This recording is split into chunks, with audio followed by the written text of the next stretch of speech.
हमारे पास 80 लाख से ज्यादा लाइसेंसेस का डाटा पूरे पाकिस्तान से मौजूद है। हमने एक पॉइंट सिस्टम इंट्रोड्यूस किया है जो इंटरनेशनल बेस्ट प्रैक्टिस के मुताबिक है।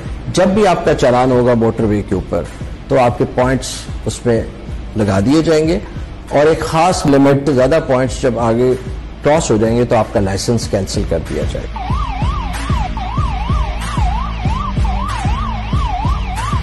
मोटरवे पुलिस तमाम वायलेशन के लिए डीमेरिट्स पॉइंट सिस्टम नाफिज करने जा रही है, जैसे कि ओवर स्पीडिंग के 6 पॉइंट्स, ओवरलोडिंग के 6 पॉइंट्स और इसके अलावा इम्प्रॉपर लाइट यानी जो कानून के अगेंस्ट लाइट यूज करेंगे उनके 4 पॉइंट्स शामिल हैं। इस कानून के तहत अगर 2 सालों में किसी ड्राइवर के पॉइंट्स 20 से ज्यादा हो जाएं तो इस केस में उस ड्राइवर का लाइसेंस मुअत्तल कर दिया जाएगा।